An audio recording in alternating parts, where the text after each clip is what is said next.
Hello and welcome back for another Torah Tuesday. I'm Dr. Carmen Imes, and we are continuing our exploration of Exodus. We are now beginning part 2 of the Mishpatim, which is another name for the covenant scroll of Exodus that runs from the end of chapter 20 through chapter 23.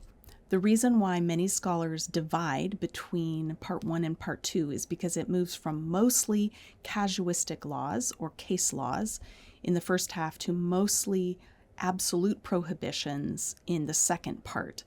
These are phrased in second person using you, and that makes them more like treaties than law codes. Ancient Near Eastern treaties tend to use you, and law codes do not. That fits what we might expect to see in the Bible, given that the so-called law code that we're reading is in fact the stipulations of a treaty between Yahweh and his people. These laws begin with participles. Anyone blanking such and such, here's how you should respond. So today we're going to deal with the first 3 of these. They may seem really random to throw together. They're 3 distinct topics. However, all 3 are united in that they are direct offenses against Yahweh that are elsewhere called an abomination. You can check out some examples of that in Deuteronomy 18, verses 9 through 12, in chapter 13 of Deuteronomy, verses 13 through 15, Deuteronomy 17, 2 through 5, and Leviticus 18, 22, and 23. So we're going to deal with sorcery, bestiality, and false worship.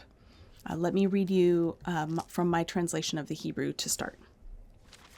Exodus 22, verse 18 in English, verse 17 in Hebrew. Any woman practicing sorcery you must not keep alive. Anyone who lies with an animal must surely die. Anyone who sacrifices to gods except for Yahweh alone will be cherem.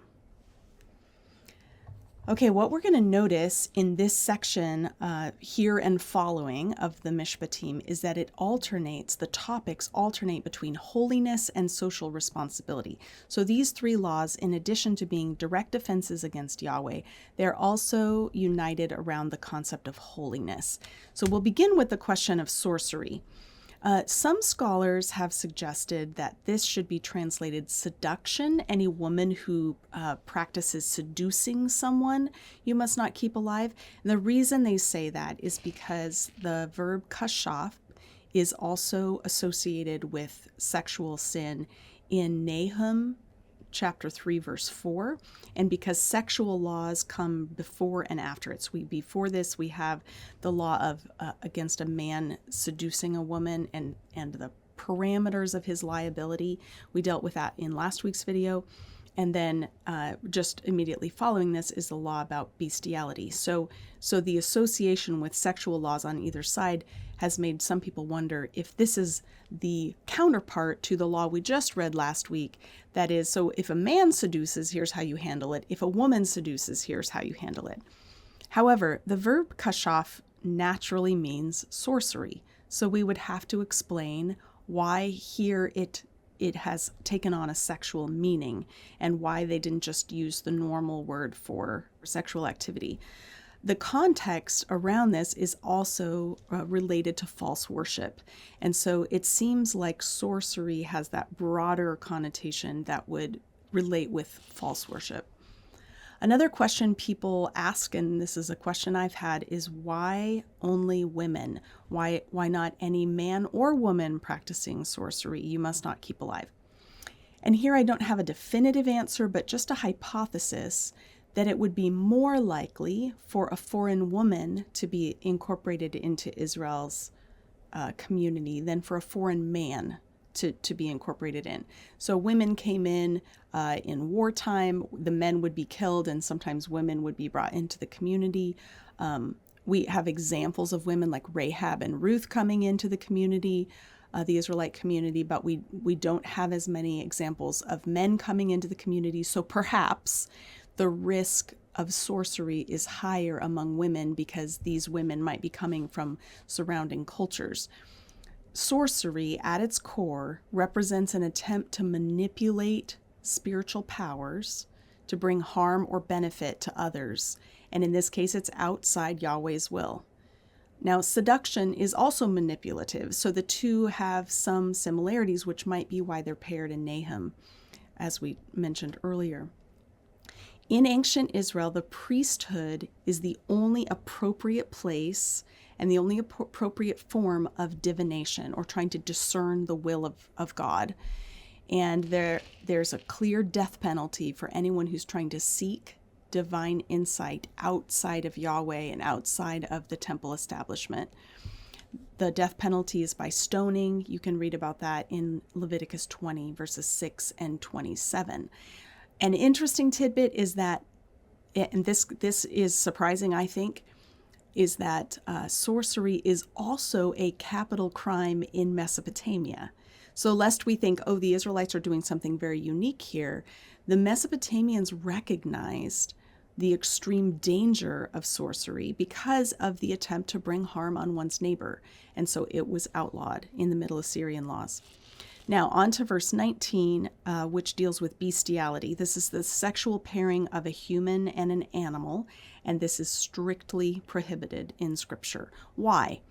A number of reasons come to mind. This is a perversion of the natural order. At creation, God created each type of being according to its kind, and to pair an animal and a human together is a perversion of that natural order. It likely indicates involvement in animal cults or fertility worship, so it's probably associated with the worship of other gods. It's dehumanizing. When Adam named the animals, none of them were seen to be a suitable ally or companion to him. What he needed was a woman. And so to pair with an animal fails to recognize that humans are categorically different than animals. We belong on our own plane. Sexual pairing between humans and animals is non-procreative, and I think we could add that it is exploitative, that it's an abuse of human power over the animal kingdom for sexual benefit for the perpetrator, but with no benefit for the animal. The Hittites, interestingly, prohibited some animal-human pairings, but allowed others. So there were some animals you could lie with and some you could not. I have no idea how to explain that, other than that some people suggest that it's only animals that you eat that you're not allowed to lie with, because that would somehow contaminate it. Then it would become a sort of almost like cannibalism. I don't know. It's fascinating. So many questions. The third law in this collection that we're going to talk about is sacrifice to other gods. So anyone who sacrifices to gods except for Yahweh alone will be cherem. Sacrificing to other gods disrupts Yahweh worship. It's like a form of spiritual adultery to worship someone else, to worship another deity, when you have pledged your entire loyal devotion to Yahweh. To be cherem is to be cut off, technically. So a person who engaged in false worship would not be eligible for marriage to an Israelite, for a business partnership, to any kind of fellowship. They're to be cut off from the community. Sometimes this cutting off involves death by stoning. In this case, because it involves idolatry, it would likely include death by stoning. In other cases, cherem can indicate ostracization from the community. Someone's sent away, they can't participate anymore. Verse-by-verse exposition of the Bible confronts us with topics we would maybe rather not think about. And I think it challenges us to think in categories and about issues that maybe we haven't given enough thought to. I've been reading a book over the weekend called Evangelism in the Age of Despair by Andrew Root. It's fantastic. It's really good exposition of the philosophy and worldview of our day and how it influences people's quest for happiness. He talks about how if we center the self and make happiness our highest aim, then anything that disrupts my happiness is seen as something bad that I need to get rid of. It strikes me that sorcery, bestiality, and false sacrifice could all be participants in this quest for self-fulfillment or quest for happiness, in which the result is that I begin instrumentalizing other people or animals or objects in order to co-opt them, to use them for my own happiness. Now, maybe you're thinking, oh, none of these things are really an issue anymore. None of my neighbors sacrifice to other gods. None of them are involved in bestiality, and sorcery is not a thing anymore. But in fact, in our world, there are all kinds of sexual deviations that are designed around self-fulfillment. If it sounds good to me, or if it would feel good to me, then I should be allowed to do it. And the Bible challenges that idea that my sense of contentment or my physical happiness should be the king of anything. It calls us to surrender our desires and to cultivate loyalty to Yahweh and love of neighbor. Our culture says I should get what I want when I want it, and anyone who stands in my way needs to be eliminated. And that's what gives rise to something like sorcery or like bestiality. Happiness, according to Andrew Root, is a failed quest. When we make that our aim to find happiness, we ironically end up in deeper and deeper levels of depression. And so he talks about the general mood of depression and anxiety in our culture, and how that ironically comes from this quest to center the self and find our own happiness. The Bible gives us a very different path to walk, an ancient path that asks us to center God and his purposes and to surrender our own. And that will help us find the greatest fulfillment of all, not because we've become happy, but because we've become holy and we've been set apart as his people. Sometimes the path of following God brings sorrow and self-denial, but these are not barriers to our self-fulfillment. They are, in fact, the very means of it. Food for thought. I hope you have a great week.